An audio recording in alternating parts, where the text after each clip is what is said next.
Hey everyone, Dr. Bob here. Tell me something. What's better on a hot summer's day than sitting inside reading a book? Nothing. So why not join my Summer Celebrity Mystery Book Club?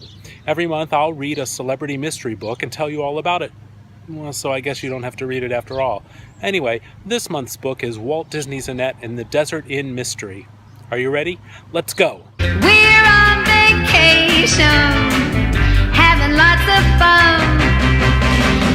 First of all, Walt Disney's Annette is not beloved film actress and American sweetheart Annette Funicello, but rather Annette McCloud, a simple orphan coming from a small country farm to the upper-class suburbs of Hollywood so she can live with her Uncle Archie and Aunt Lila and their wacky maid. Uncle Archie and Aunt Lila are not married, by the way, but are a single gentleman and his widowed sister, which is totally normal, you guys. It's not weird at all, because it's the 60s. Anyway, it's Easter week vacation, and Walt Disney's Annette is sick of going to the beach with Uncle Archie and Aunt Lila like she always does. She's hoping to go along with her girlfriend Lisa Carey to visit Lisa's family in Pine Flat, Arizona. But Uncle Archie puts his foot down and refuses to advance Walt Disney's Annette any allowance money so she can get a train ticket. Walt Disney's Annette hits on the idea of just driving to Pine Flat, which she and Lisa can just afford to do because Lisa has $9 saved up, if only they can find an adult escort to go along, which Aunt Lila insists on. Luckily, Jinx Bradley, who is sweet on Lisa, has an eccentric Aunt Tish who wants to paint the desert flowers which are only in bloom during Easter week. Off they all go for Pine Flat, where Lisa's parents own some old Navajo buildings, which used to be the stagecoach station, but they hope to turn it into a desert inn to revitalize Pine Flat, and it's the 60s, so it's no problem to appropriate native artifacts for profit. On the way into town, their little carpool is menaced by a speeding sports car driven by a burly man with a red beard and a gold tooth. Remember that because it's important later. The gang arrives in town to discover that there's been a fire at the stagecoach station, which burned up all of the things the Careys had collected to start their desert inn. Just then, John Iverson, a city slicker who gives Walt Disney's Annette a creepy feeling, shows up and offers to buy the station for a bargain basement price, which Mr. Carey can hardly afford to turn down. Lisa gets sweet on Mr. Iverson, which makes Jinx Bradley none too happy. Walt Disney's Annette has an idea, though.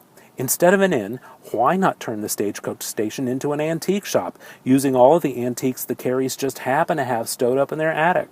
Lisa's teenage friends can help get the place ready, and Aunt Tish can paint posters to advertise, and the whole business can be up and running by Easter because that's the way things worked in the 60s. The gang gets to work, which pisses off Iverson, who goes up into the mountains to talk with his buddy, the guy with the red beard and gold tooth who had so rudely sped by Walt Disney's Annette on the way into town. It seems that Iverson and his friend are the sons of notorious bank robbers, who years earlier had faked their own deaths after a big heist and made it look like they died in a mine collapse outside of town, but actually they had hidden the money in a secret tunnel that was accessible only by way of a trapdoor inside the stagecoach station. That's why Iverson wants to buy it so bad. After a misunderstanding that makes it look like Jinx Bradley has discovered silver ore up in the mountains, the town is hopping with tourists hoping to stake their own silver claims. But Iverson accuses Jinx of faking the silver claim in cahoots with Mr. Carey in an attempt to swindle Iverson out of his money. But his money is no good anyway because he's been passing bad checks all over town. Iverson kidnaps Jinx Bradley to keep him quiet, but Walt Disney's Annette, while helping a little Navajo girl track down her lost lamb, stumbles upon Iverson and his buddy looking for the trapdoor and overhears their plan.